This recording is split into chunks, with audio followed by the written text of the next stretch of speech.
Welcome. This video is for anyone who seeks to go beyond to where you are not. What non-duality talks about is that we are not this conceptual reality. The thoughts that you think whole day, the imaginations, the visualizations, the perceived reality is not who you are. And how is that so? Because whatever we experience, whatever emotions goes through me is very real. I experience them. But in Advaita, we question who experiences it. The normal psychological answer we come to is me, my name. I am the experiencer. It's me. I. So we question this I. Who you truly are. Are you just your emotions? That you are angry at a certain time, you are peaceful at a certain time, the fleeting emotions, something in the background, a canvas on which this movie plays. But we are never in touch with that. We are mostly in touch with it whenever we experience joy, whenever we let go of all our aspirations. And when does that happen? When the stimulus is so attractive. When the person is totally in romance, he loses himself. When the person is seeing a firecracker in the air, this lost self of sense that I am, is when he becomes in touch with his truer self. The canvas, the utter reality, and stimulus is exactly what you have desired. Who is the desirer? We question that. The whole aim, the whole reason why we are born, the main purpose is to know ourselves only. And we are knowing through various lessons, various experiences, our own limitations. So isn't it better to know the canvas and be in touch with the canvas, be in touch with the roots of who you are, so as to experience life in a more theatrical way, in a more Leela way, as Krishna says it.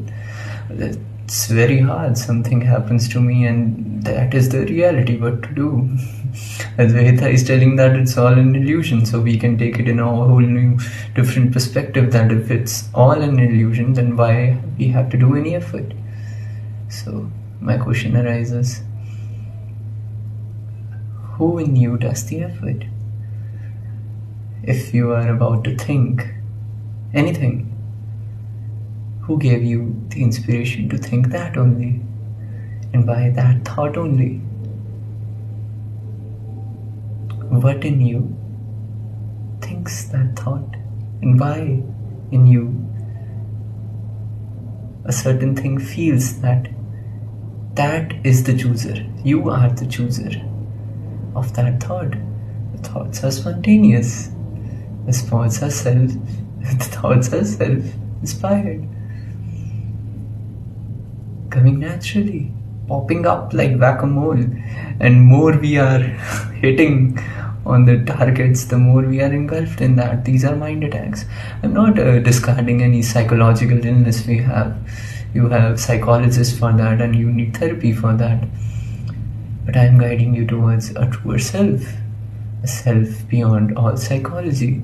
And once you are psychologically well, you are healthy, following the Maslow's hierarchy theory, you then can transcend your own self, the happier self. It transforms you. And then the question arises, how can I experience that? How to know that I am the canvas on which all these drawings are playing? And for that, I have made this guided meditation in which you have to do nothing, finally nothing. All we have to do is get a nice space, sit in the best comfortable environment and just follow what I say, so that you can reach wherever you will. Just follow me up. All you have to do is close your eyes. While you close your eyes, you have to just let go. Simple as it sounds, it is. Close your eyes and let go of your every thought. Just ignore it like you have no business with them. No judgment of thought. That is it a bad one? Is it a good one? Should I, pursue it for a while, for some seconds, until we are here? Just full attention to no attention. You'll see that. So, let go. Anything that your mind says, ignore. Just let it think. You are not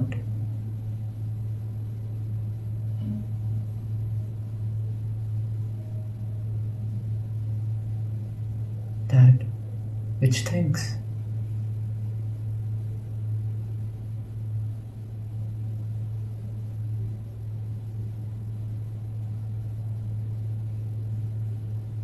Whatever sounds your mind makes, treat them as just sounds, just language that you have acquired over time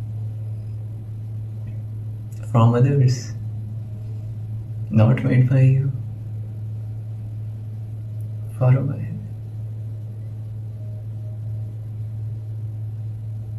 just give yourself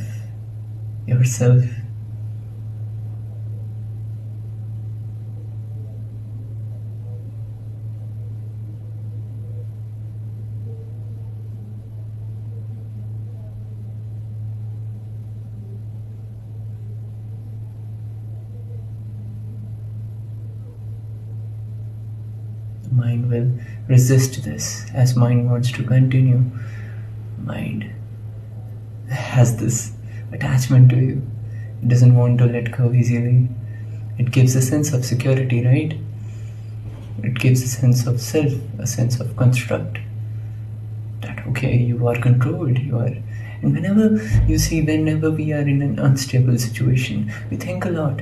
We try to control it as to fulfill in our own desire, in our own desirous way, that we have thought it should have been like this. Any of the motivation that arises within our thoughts is a motivation to change it. So the true surrender, only in your meditations, not in life. You have to take decisions, you have to be in action. For 5 minutes, you will share this space where you will be just connecting with your no self. And when you are in your no self, that intelligence through which your whole digestion is happening, that intelligence through which trees are, leaving their leaves, through which everything functions so precisely. Every person is designed for their purpose and they're fulfilling their purposes. We are getting closer to that intelligence through which we are breathing right now, automatically, through which this heart is beating naturally. We don't, come on. Okay, we have to do it in hospitals and all that, but let's not go there. But you are seeing it's all happening spontaneously. You don't know when you fell in love. You just saw that person and you're gazing off that eyes, and that chemistry happened in some seconds only. You found something so beautiful that you want to have it. You saw sunrise one day. You saw this beautiful sensation in your body. You felt it. And you want to again feel that. We are in love with what we feel for a particular moment. And we want to cherish that. We want to be in that. The more we try to be in that, the more we resist the other side. The more we resist the other side, we try to control thought in one way or another. And even you are trying to make it into a positive thought, even if you are manifesting something, that's just rejection of what the nature is coming to you.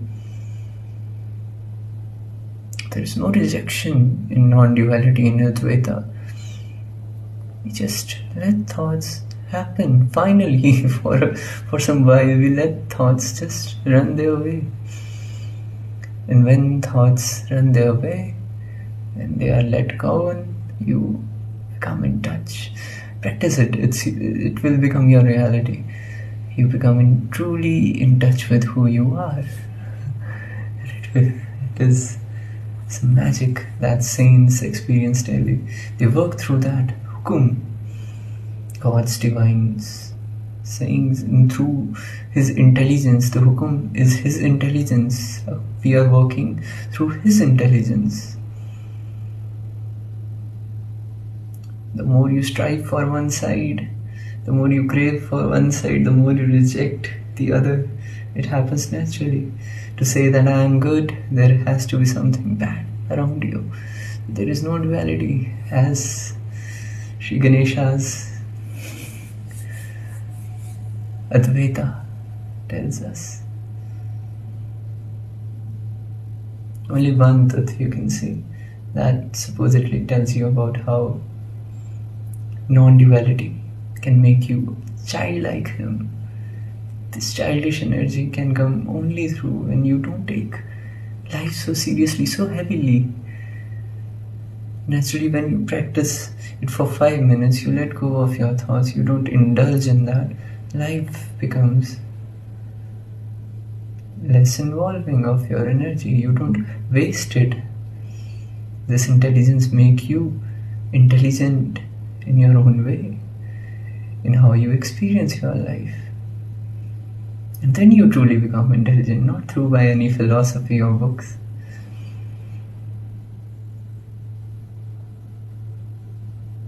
So join me in this journey, connect and subscribe to this channel.